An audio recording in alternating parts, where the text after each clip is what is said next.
বাজারে বিক্রি হওয়া দূরের কথা, 1 মাস আগেও এই বইগুলোর নাম প্রকাশ্যে নিতে পারত না কেউ, কিন্তু নীলক্ষেতের বই বাজারে প্রকাশ্যেই দেখা যাচ্ছে বইগুলো।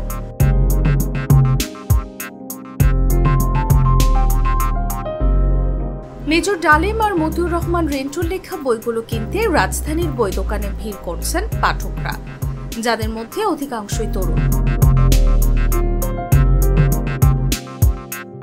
বই কিনতে আসা গ্রাহকরা বলেন, আগে এই বইটি খুঁজেও বাজারে পাওয়া যেত না, বর্তমানে বাজারে বিক্রি হচ্ছে দেখে আগ্রহ নিয়ে কিনতে এসেছেন ক্রেতারা। আমরা এই বইগুলো অবশ্যই নিষিদ্ধ ছিল, আমরা ইতিহাস আগে যা জানছি আমরা এখন বুঝতে পারতেছি যে আসলে ইতিহাস সবগুলো সত্য ছিল না। এখন ওই সত্যটা জানার জন্যই বেসিক্যালি এই বইগুলোর প্রতি সবার আগ্রহ। দেখা গেছে যে 5 তারিখের আগে এই বইয়ের নামও কেউ উচ্চারণ করেন, কিন্তু এখন নীলক্ষেতের প্রতিটা দোকানে দোকানে, অনলাইনে প্রতিটা পেজে এই বইগুলো চাহিদার শীর্ষে আর কি। সো আমরা সেই হিসেবে আসলাম দেখতে, মোটামুটি পড়ে দেখলাম, আরও কিছু বই নিলাম।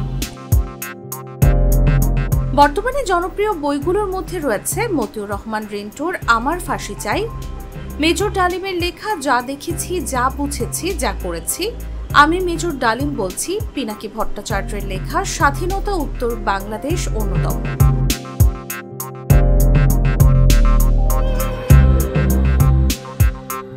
বিক্রেতারা জানান, একসময় এই বইগুলো বিক্রি করা যেত না, তবে আওয়ামী লীগ সরকারের পতনের পর হঠাৎ করে এসব বইয়ের জনপ্রিয়তা বেড়েছে। বাজারে আসছে, এখন তো বাজারে আসবে, তখন তো নিষিদ্ধ ছিল, সরকার নিষিদ্ধ করছে, এখন তো আর কেউ বাধা দেওয়ার না। এখন নিষিদ্ধ আছে যেমন এই যে কর্নেল ডালিম, তারপরে আপনার এই যে আমার ফাঁসি চাই, এই দুটাই বেশি চলতেছে বর্তমানে। আওয়ামী লীগ সরকারের বদ্ধ করে রাখছে যে 15-16 বছর, এটা আমরাও জানেন, আমিও জানি। এখন নতুন করে আসছে এগুলি বাজারে, এই যে এগুলি সবই নতুন হয়েছে, এটাও নতুন হয়েছে, এটা হয়েছে নতুন, এটা এগুলি সবই হয়েছে নতুন। খুবই চাহিদা, মানুষ জানতে চায়, ছাত্র সমাজ জানতে চায় কি ঘটনাটা কি মূল। অনলাইনেও আলোচিত বইগুলো ব্যাপক জনপ্রিয়তা পেয়েছে। সামাজিক মাধ্যমের বিভিন্ন গ্রুপ ও পেজে বইগুলো PDF আকারে ছড়িয়ে পড়েছে। জানা গেছে, আওয়ামী লীগ সরকারের সময় ইতিহাস বিকৃতি ও রাজনৈতিক বিতর্ক ছড়ানোর অভিযোগে বইগুলো নিষিদ্ধ করা হয়।